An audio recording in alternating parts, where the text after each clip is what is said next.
3등급은 젠을 안 넘는 게 좋아요. 복습하고 틀린 문제 풀고 다시 풀고.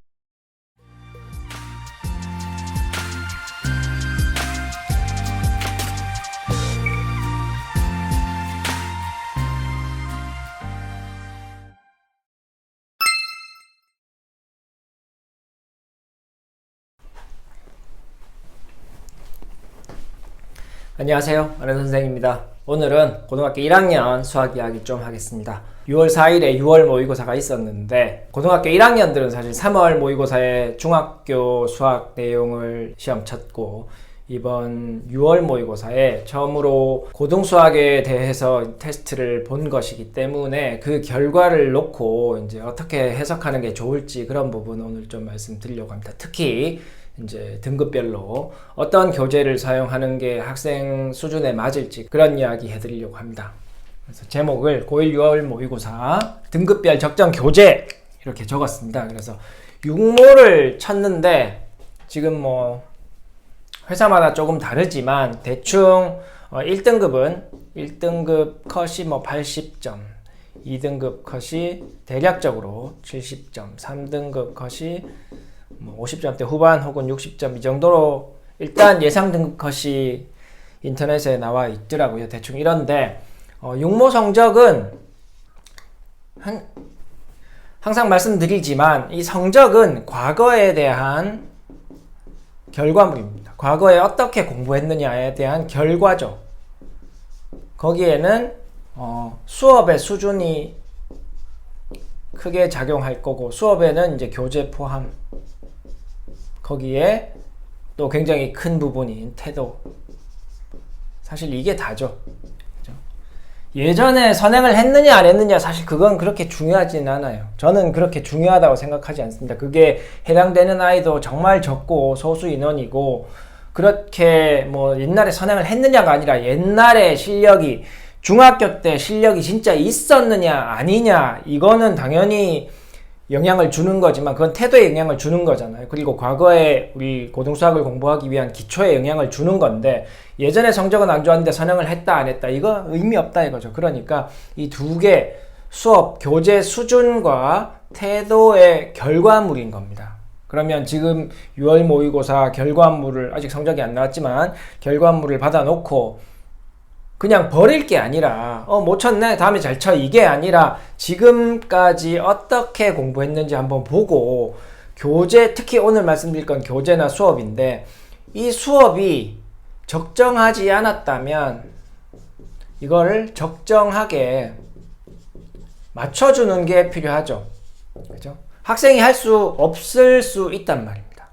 그래서 부모들이 이제 이 부분을 조금 신경 써 주는 게 맞겠다. 왜냐하면 저도 학원을 하지만 학원에서는 일반적으로 제가 생각하기에 조금 수준 높게 가르친다는 걸 내세우게 되는 경우가 많기 때문에 이제 그런 부분에서 조금 실력보다 높게 가르치게 될 가능성이 있다. 일단 이렇게 말씀드릴 수 있을 것 같아요. 제 개인적인 의견입니다.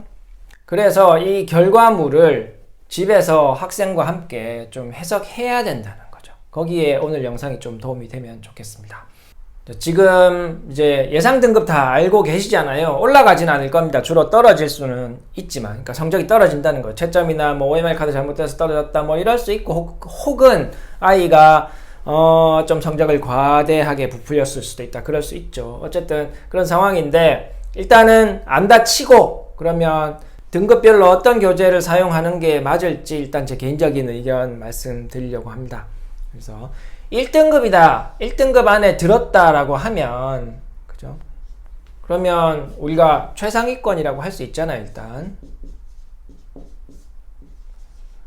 그러면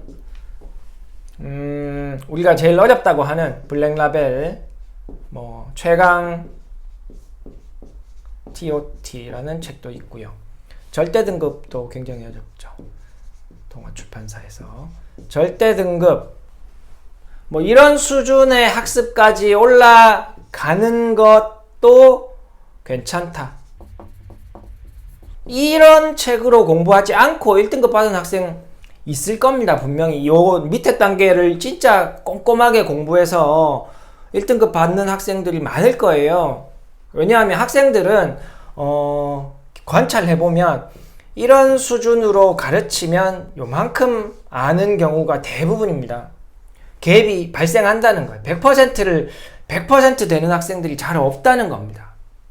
그러니까 이렇게 하면 요렇게 채워지고 혹은 요렇게 하면 요렇게 채워지기도 하는데 어쨌든 이 갭이 너무 크지 않은 수준에서 책이 선택되어야 된다는 겁니다. 그래서 1등급이면 이 정도까지 해도 괜찮은데 완벽히 하면 좋겠죠. 근데 그럼 1등급이 아니면 이 책을 하면 안 되냐? 별로 효과적이지 않고 효율적이지도 않은 겁니다. 왜냐? 자기가 할 수 있는 것과 이 문제집에서 제시하는 문제의 난도가 갭이 너무 큰 거예요. 그러니까 이런 교재는 굉장히 시간 낭비가 될 수 있는 거죠. 성적이 멀수록 1등급에서 멀수록 그죠? 2등급은 우리가 뭐 상위권이라고 할 수 있잖아요. 그러면 상위권이면 최대한 한다고 하는 거예요. 최대한 한다고 했을 때 2등급이면 뭐 1품, 뭐 1등급 수학 여러 가지 교재가 다 있는데 제가 다 기억을 못 하겠습니다. 다 출판사 너무 많으니까. 그리고 이 난도에 대한 의견도 또 선생님들마다 학생들마다 다를 수 있잖아요. 근데 일단 일반적인 난도를 말씀드리는 거예요. 뭐 올림포스, EBS의 고난도 이 정도까지 2등급은 해도 된다. 여기까지 안에서 완벽하게 하는 게 중요해요. 완벽하게 하는 게 태도예요. 그죠? 완벽하게 하는 게 중요한 겁니다. 그러면 3등급은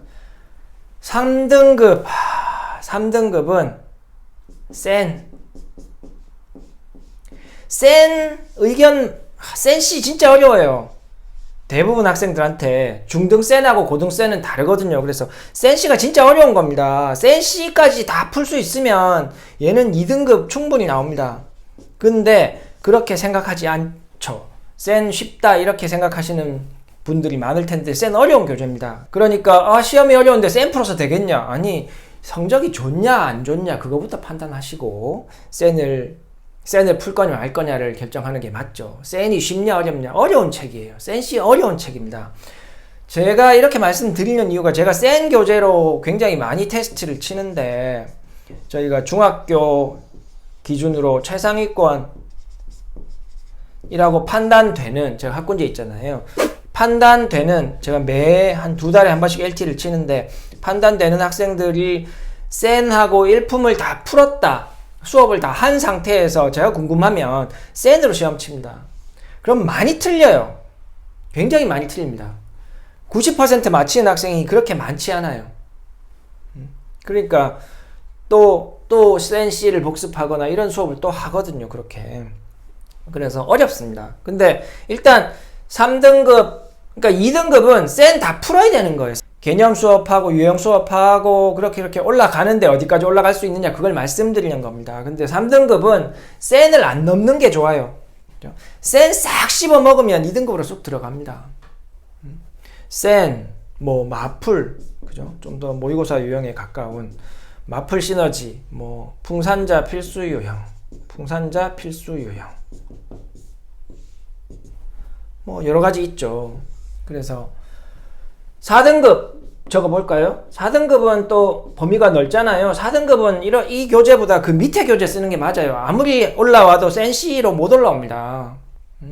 그러면 그 교재를 더 낮춰야죠. 뭐 센 B나 이거 어렵죠. 얘들한테는 센 B 뭐 제가 센 B 외에는 또 다른 RPM 조금 쉽나요? 센보다는 좀 쉬우니까 뭐 여기다 돌 수도 있고 여기 올릴 수도 있는데 어쨌든 이렇게 상한선을 제가 이렇게 말씀드렸잖아요. 그러면 그 이하에서 진짜 완벽하게 복습하고 틀린 문제 풀고 다시 풀고 내가 그 문제를 만났을 때 빨리 풀어낼 수 있어야 또 시험 시간이 부족하지 않을 거잖아요. 그래서 빨리 풀어낼 수 있느냐 이런 관점에서 상한선 이 교재보다 지금 등급이 이 상황이라면 이 상한선을 넘지 않는 방향에서 공부를, 학습을, 수업을 듣는 게 맞지 않겠냐, 이런 말씀 드립니다. 특히 평소에, 그러니까 평소에 레벨 테스트 이런 걸 잘 안 쳐서 실력을 모르는 경우에, 실력을 모른다. 근데 어려운 책을 다루는 게 좋아 보여서 그죠? 3등급인데 블랙라벨 하고 있고 이런 아이들도 많습니다. 의미 없어요, 별로. 구멍이 숭숭 뚫려 있는데 3등급이라는 말은 1, 2등급이 맞춘 문제를 못 맞췄다는 말이잖아요. 그렇게 구멍이 숭숭 뚫려 있는데 블랙라벨 다루면서 공부하고 있다. 근데 블랙라벨을 하는 것 중에 블랙라벨 제일 윗단계 3단계는 하지 않고 2단계도 하지 않고 1단계만 해요. 그럼 블랙라벨 할 필요가 없죠. 난 블랙라벨 책 갖고 다니는 것만 그게 기분이 좋아서 갖고 다닐 수 있는데 그거하고 상관없잖아요. 그런 친구들은 이런 책 아예 손대지 말고 풀면 됩니다. 마플 풀면 됩니다. 그래서 지금 다시 말씀드리지만 등급에 대한 상한선을 제가 말씀드린 겁니다. 이 안에서 최대한 완벽하게, 그죠? 틀리는 문제가 하나도 없도록 공부하는 게 가장 효율적인, 시간 활용해서 효율적인 방법이고 실력을 올리는 효과적인 방법입니다. 그래서 저 때문에 또 이제 학원에 대한 고민, 수업에 대한 고민을 하실 수도 있는데 시험 결과를 보시고 그런 고민을 좀 하셔야 되잖아요. 저희 학원에도 최상위권이라고 생각했는데 생각보다 많이 못 친 학생들이 있어요. 근데 제가 그 친구들의 선생님하고 또 상의를 하지만 그 친구들 수업을 유지한다고 하면 중학교 때부터 3년, 4년 이상을 다녔던 학생들은 제가 평상시 중학교 때 했던 태도를 알고 이 학생들의 성향을 알잖아요. 그죠? 그리고 직전에도 레벨 테스트를 쳤다 그랬죠. 그죠? 센수학 일품 이런 걸로 테스트를 계속 치면서 레벨을 정해 왔기 때문에 이번 한 번만 잠시 더 틀린 것일 수도 있다. 이렇게 판단되면 수업 레벨을 낮추진 않을 거고, 그게 아니라 전반적으로 수업 수준을 좀 낮춰야 되겠다고 하면 낮추는 거죠. 그래서 학원에서도 이렇게 하니까 집에서도 그렇게 해야 된다는 겁니다. 그냥 학원에 맡겨뒀는데 어려운 문제 풀고 있으니까 그냥 놔둬도 되겠지 이렇게 생각하지 말고 결과가 나오면 과정에 어떤 개선점이 필요한지 그런 부분을 확인하라는 거고, 이번 6월 모의고사가 고등수학을 공부해서 치는 고등학교 1학년 첫 번째 전국 시험이잖아요. 학교 내신은 천차만별이니까 그걸로 잘 치면 좋고, 쉬운 학교에서 잘 치면 좋고, 어려운 학교에서 좀 떨어질 수도 있고, 그런데 이거는 모의고사잖아요. 6월 모의고사. 전국 학생들에 대한 기준입니다. 그러니까 제가 이렇게 말씀드릴 수 있는 겁니다. 그래서 6월 모의고사 성적 그냥 버리지 마시고 우리 아이의 앞으로 공부 방향을 어떻게 하면 좋을지 한번 생각해 보시면 좋겠다. 그런 생각으로 오늘 영상을 마련했습니다.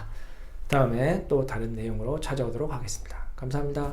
안녕, 수학 화이팅!